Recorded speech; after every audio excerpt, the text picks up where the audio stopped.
வணக்கம் ஃப்ரெண்ட்ஸ். இன்றைக்கான இந்த ஒரு வீடியோவில் நம்ம எதை பற்றி பார்க்க போகிறோம் அப்படின்னா EPfo, அதாவது எல்லாருமே கண்டிப்பாக வந்து ஒரு ப்ரைவேட் செக்டர்லேயோ அல்லது கவர்மெண்ட் செக்டர்லேயோ வந்து ஒர்க் பண்ணிட்டுருக்கீங்க. அது ஒர்க் பண்ணக்கூடிய எந்த ஒரு கம்பெனியாக இருந்தாலுமே வந்து அந்த நபர்களுக்கு ஒர்க் பண்ணக்கூடிய நபர்களுக்கு வந்து கண்டிப்பாக பிஎஃப் அமௌண்ட்னு சொல்லி குறிப்பிட்ட அமௌண்ட் வந்து உங்களுக்கு தொகை வந்து பிடிக்கப்படும். இதை பற்றி நிறைய வீடியோக்கள் வந்து நம்ம யூடியூப் சேனல் நம்ம வந்து அப்லோட் பண்ணியிருக்கோம். எங்களுக்கு சம்மந்தப்பட்ட உங்களுக்கு எந்த சந்தேகம் இருந்தாலும் நம்ம யூடியூப் சேனலில் போய்ட்டு நீங்கள் டைப் பண்ணி பார்த்துக்கலாம். இது வந்து பிளேலிஸ்ட்டாகவே வந்து கொடுத்துருக்கோம். ஓகேங்களா?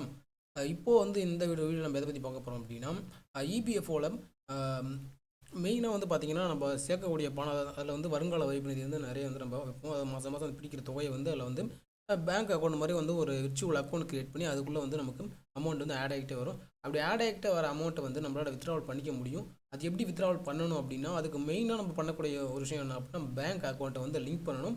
பேங்க் அக்கௌண்ட்டை லிங்க் பண்ணலாம். அடுத்து பேன் கார்டு, இது போல் நிறைய விஷயங்கள் வந்து அப்டேட் பண்ணலாம். அதனால் எப்படி பண்ணுறது அப்படின்னு சொல்லிட்டு நம்ம இந்த ஒரு வீடியோவில் பார்க்கலாம். ஸோ வாங்க வீடியோக்குள்ளே போகலாம். நீங்கள் நம்ம சேனலுக்கு இப்போ புதுசாக வந்துடுங்க அப்படின்னா கீழே இருக்கக்கூடிய ரெட் கலர் சப்ஸ்கிரைப் பட்டன் அழுத்தி பெல் ஐக்கானை கிளிக் பண்ணி செட் ஆளில் வச்சுக்கோங்க. அப்போ தான் நம்ம யூடியூப் சேனலில் நம்ம அப்லோட் பண்ணக்கூடிய ஒரு வீடியோஸும் உங்களுக்கு நோட்டிஃபிகேஷன் கிடைக்கும். ஓகேங்களா?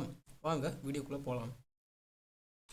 அதுக்கு நீங்கள் இப்போ என்ன பண்ணணும் அப்படின்னா நீங்கள் உங்களோட மொபைல் எடுத்துக்கோங்க. இல்லை லேப்டாப்பாக இருந்தால் பிசி எதுவாக இருந்தால் பரவாயில்ல. மொபைலில் நீங்கள் போய்ட்டு மொபைல் இருந்தால் கூட ஓகே, அதில் போய்ட்டு EPfo உங்கள் ப்ரௌசர் எந்த ப்ரௌசராக இருந்தாலும் ஓப்பன் பண்ணிக்கோங்க. அந்த ப்ரௌசரில் போய்ட்டு நீங்கள் EPfோன்னு டைப் பண்ணுங்கள். EPfo அப்படின்னு டைப் பண்ணி ஓகே கொடுத்தீங்க அப்படின்னா உங்களுக்கு இந்த மாதிரி ஒரு வெப்சைட் வந்து வரும். இதோட வெப்சைட்டோட லிங்க் வந்து நான் உங்களுக்கு இந்த ஒரு வீடியோட டிஸ்கிரிப்ஷனில் கொடுக்குறேன். அப்படி இல்லைனாலும் பரவாயில்ல, நீங்கள் கூகுளில் போய்ட்டு EPfோன்னு டைப் பண்ணால் இந்த வெப்சைட் வந்து வரும். ஓகேங்களா? இது வந்து கிளிக் பண்ணிக்கோங்க. கிளிக் பண்ணதுக்கப்புறம் உங்களுக்கு இது போல் வந்து ஒரு வெப்சைட்டுக்கு வந்து ஓப்பன் ஆகும். ஓப்பன் ஆகிட்டோன்னா இது வந்து க்ளோஸ் பண்ணிக்கோங்க. க்ளோஸ் பண்ணிவிட்டு இங்கே பார்த்தீங்கன்னா KYC அப்டேஷன் மெம்பர் அப்படின்றக்கலாம், அதை வந்து கிளிக் பண்ணிக்கோங்க. அதை கிளிக் பண்ணிங்க அப்படின்னா உங்களுக்கு வேறு ஒரு வெப் போர்ட்டலுக்கு வந்து ஃபார்வர்ட் ஆகும். ஓகேங்களா? ரீடெக்ட் ஆகும். இங்கே வந்து பார்த்தீங்கன்னா உங்களுக்குன்னு பார்த்தீங்கன்னா உங்கள் கம்பெனியில் ஒரு UN நம்பர் அண்ட் பாஸ்வேர்டு வந்து கொடுத்துருப்பாங்க. UN நம்பர் இங்கேயும் பாஸ்வேர்டையும் அடுத்து நெக்ஸ்ட்டு பார்த்தீங்க அப்படின்னா கேப்சாவையும் நீங்கள் வந்து டைப் பண்ணணும். கேபிட்டல் இருந்தால் கேபிட்டல், ஸ்மால் இருந்தால் ஸ்மால், இங்கே என்ன இருக்கோ அதை வந்து அப்படியே வந்து காப்பி பண்ணி டைப் பண்ணி அங்கே இருக்கிறத அப்படியே டைப் பண்ணிடுங்க. டைப் பண்ணிட்டு நீங்கள் சைன்இன் கொடுத்துக்கோங்க. இப்போ உங்களுக்கு நீங்கள் வந்து உங்களோட UN பாஸ்வேர்டு வந்து என்டர் பண்ணோடனே உங்களுக்கு இந்த மாதிரியான ஒரு டாஸ்க் பாருங்க ஓப்பன் ஆகும். ஓப்பன் ஆகிட்ட பிறகு என்ன பண்ணணும் அப்படின்னா இங்கே அக்கௌண்ட்ஸ் அப்படின்ற அக்கௌண்ட்டில் மேனேஜ் அப்படின்ற இடத்துல KYC அப்படின்னு ஒரு ஆப்ஷன் இருக்கும். அதை வந்து கிளிக் பண்ணிக்கோங்க. இதை கிளிக் பண்ணிங்க அப்படின்னா உங்களுக்கு இது போல் வந்து ஒரு விண்டோ வந்து கிடைக்கும். இதில் பார்த்தீங்கன்னா பேங்க், பேன், ஆதார் மற்றும் பாஸ்போர்ட்னு சொல்லிட்டு ஒட்டுமொத்த டீட்டெயில்ஸ் வந்து இருக்கும். இதில் வந்து ஆல்ரெடி வந்து பார்த்தீங்கன்னா இங்கே கீழே பார்த்தீங்கன்னா நான் வந்து என்னோடய Aadhaar card and bank book வந்து அட்டாச் பண்ணியிருக்கேன். ஸோ அதுக்கான அப்ரூவலும் வந்து இங்கே கொடுத்துருக்காங்க. ஓகேங்களா? ஸோ அதே போல் இப்போ நீங்கள் என்ன பண்ணணும் அப்படின்னா உங்களோட பேங்க் அக்கௌண்ட்டை லிங்க் பண்ண போகிறீங்க. ஸோ உங்கள் பேங்க் அக்கௌண்ட்டை லிங்க் பண்ணுறீங்க அப்படின்னா பேங்க்ன்றதை கிளிக் பண்ணிக்கோங்க. இல்லை பேன் கார்டு வந்து லிங்க் பண்ணிங்கன்னா பேன் கார்டை கிளிக் பண்ணிக்கோங்க. ஆதார் கார்டு லிங்க் பண்ண போகிறீங்கன்னா ஆதார் கார்டு லிங்க் பண்ணிக்கோங்க.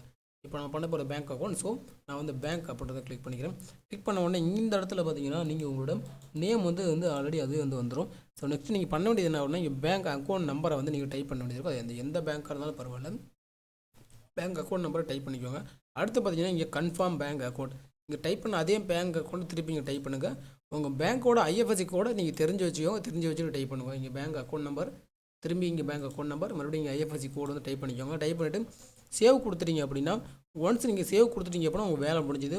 திரும்பவும் வந்து என்ன ஆகும்னா இது போல் வந்து கரண்ட்லி ஆக்டிவ் KYCன்ற இடத்துலையும் சரி, அதே போல் KYC பெண்டிங் ஃபார் அப்ரூவல் அப்படின்றத இந்த இடத்துல பார்த்தீங்கன்னா உங்களுக்கு வந்து நீங்கள் கொடுத்த, அதாவது நீங்கள் வந்து பேங்க் அக்கௌண்ட் லிங்க் பண்ணி கொடுத்துருக்கீங்களா, அதோட டீட்டெயில் வந்து இங்கே வந்து வந்துடும். ஓகேங்களா?